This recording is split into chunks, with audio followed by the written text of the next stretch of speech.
Let's consider question number 2 of in text page number 25 chapter 2.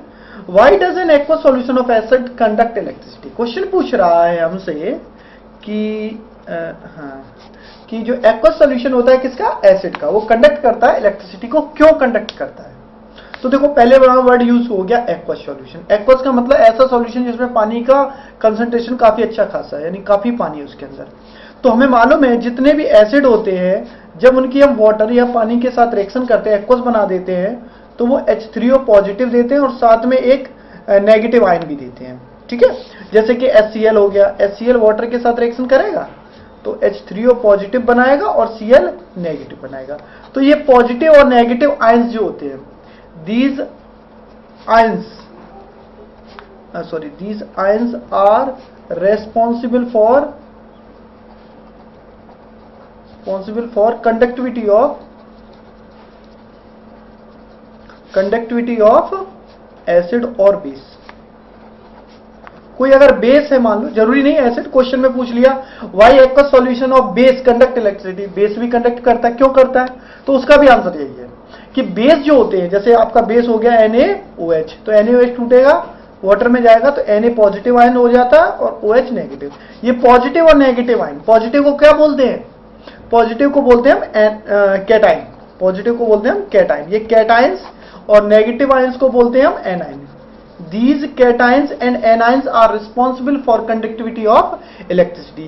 यही career है, यही charge को एक हिस्से से सॉल्यूशन के दूसरे हिस्से तक ले जाते हैं। तो इसका आंसर में आप लिखेंगे क्या, मैं बता देता हूं। All acid in aqueous solution gives H3O positive ions. This H3O positive ions is responsible for the conductivity of aqueous solution of an acid. ये रिस्पॉन्सिबल है।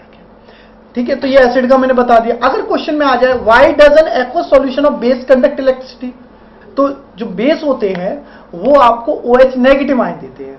तो चूंकि बेस OH नेगेटिव आयन देते हैं और these ions are responsible for the conductivity of electricity, so that aqueous solution of base conduct electricity. ये तो हो गया आपका, अगर यहां बेस आ जाता। मान लो तीसरा क्वेश्चन आ गया, why does an aqueous solution of salt.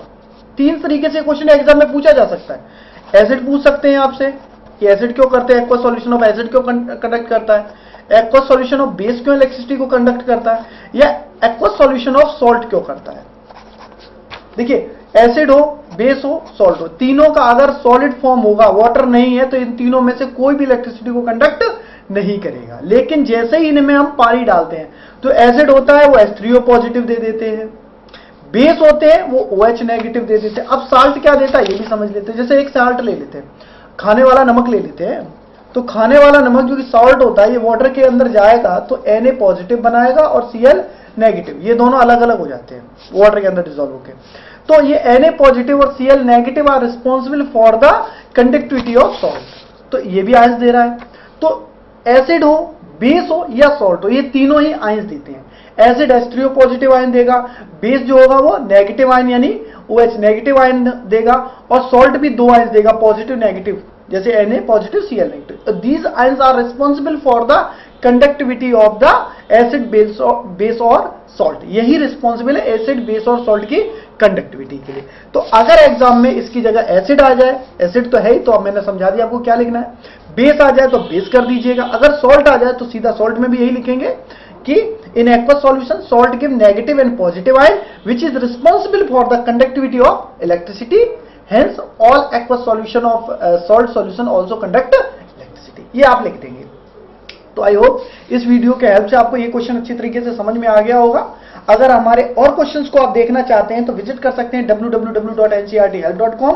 इसके अलावा इस हमारे चैनल को आप लाइक अवश्य करिए, वीडियो के नीचे लाइक की एक बटन है उसे लाइक की कर दीजिए, या फिर गूगल प्लस, फेसबुक पे शेयर की बटन होगी उन्हें दबा दीजिएगा। और इस वीडियो को देखने के लिए आपको बहुत बहुत धन्यवाद। Take care, bye, see you.